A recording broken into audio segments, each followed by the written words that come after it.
Welcome to the Cultural Competence with Disability Learning Series, brought to you by the New Hampshire Disability and Public Health Project. In this series, you'll learn more about disability as a form of diversity, health equity for people with disabilities, and ways that you can promote inclusion and accessibility in public health and in the community. This is Module 1. What is cultural competence with disability, and why does it matter? By the end of this module, you will be able to explain cultural competence with disability, and you will recognize the potential impact of inclusive public health. Let's start with a fun quiz to test your knowledge. How many adults in the United States have a disability? Is the answer A, 32 million, B, 61 million, or C, 77 million? The correct answer is B. 61 million adults in the United States have at least one disability. Question 2. How many children ages 3 to 17 in the United States have a developmental disability? Is the answer A, about 1 in 20, B, about 1 in 10, or C, about 1 in 6? The correct answer is C, 1 in 6. Or 17% of children ages 3 to 17 in the United States have a developmental disability. And finally, what is the most common type of disability? Is it A, mobility, B, cognitive, C, vision, or D, hearing? The correct answer is A, mobility. 12% of adults in the U.S. have a mobility disability. This is closely followed by 11.5% with a cognitive disability, which means serious difficulty concentrating, remembering, or making decisions. 6% have a hearing disability, and 5% have a vision disability. Great job on the quiz! As you've learned, many adults and children in the U.S. have a disability, and being knowledgeable about and purposefully including people with disabilities in public health and health promotion can impact a substantial portion of the population. But what exactly do we mean when we say disability? Well, it depends on who you ask. Often when people think about disability, especially in the context of health, people think of the medical model. In this view, disability results from a disease, trauma, or health condition that can be cured or treated. There are pros and cons to this view. On the plus side, you need the medical model so you can get the diagnosis and treatment and the cool equipment and accessible housing, service animals.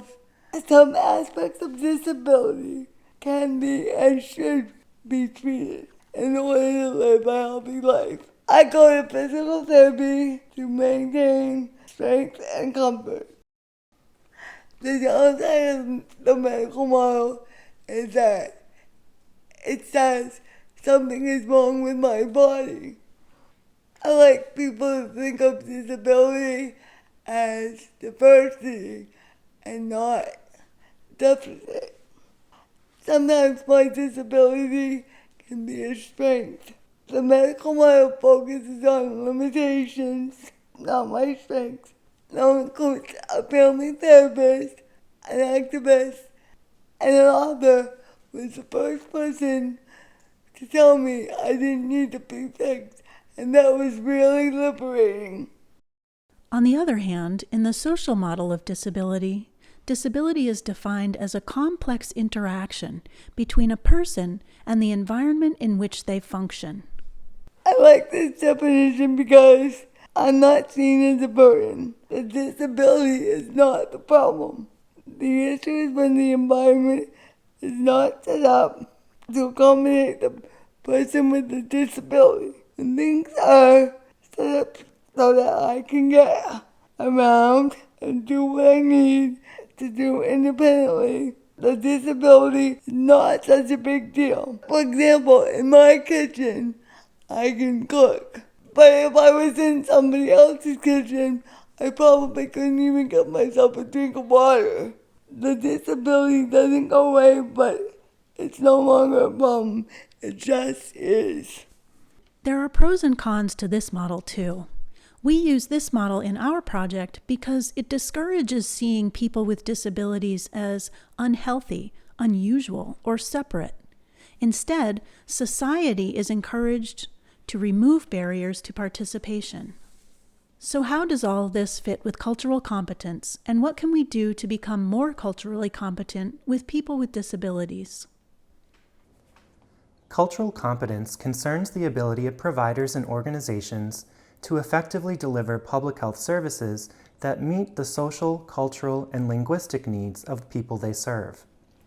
People with disabilities have diverse needs, and there are people with disabilities in every social group. In other words, people with disabilities exist within all ages, races, genders, and backgrounds.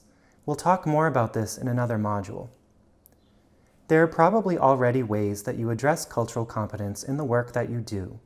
For example, you might hire translators for speakers of languages other than English, or include communities of color as key stakeholders. Maybe you haven't thought of people with disabilities in this way before. The fact is, when people don't understand or aren't prepared for the diverse needs of people with disabilities, this creates barriers. People with disabilities experience many barriers to full access and participation in their communities. For example, there may be barriers related to negative attitudes and stigma. Disrespectful communication with or about people with disabilities. And physical or structural inaccessibility. Breaking down these barriers is how we make sure people with disabilities have access to healthcare and health promotion activities, opportunities to increase healthy behaviors, and more independence to participate fully in their communities of choice. It's really about access, adaptation, and accommodation. Access means making sure physical spaces, including buildings, methods of transportation, and outdoor spaces, are accessible so that everyone can use them. Adaptation means making changes to policies, practices, and procedures so they work for a broader audience. Often, it's not a one-time thing, but a process of checking and rechecking to make products and services as inclusive and user-friendly as possible. Accommodation is a person-centered approach that can look different for different people. Accommodation means figuring out how to help each person be as independent as possible. It means listening to what people need and including them in the decision-making process. Now that you've learned more about cultural competence and why it matters, be sure to participate in the rest of our training modules. We'll share some concrete examples, and you'll learn specific strategies to facilitate accessibility and inclusion for people with disabilities. Thank you for joining us. Feel free to contact the New Hampshire Disability and Public Health Project if you have questions or feedback on this or any of the training modules. We'd love to hear from you.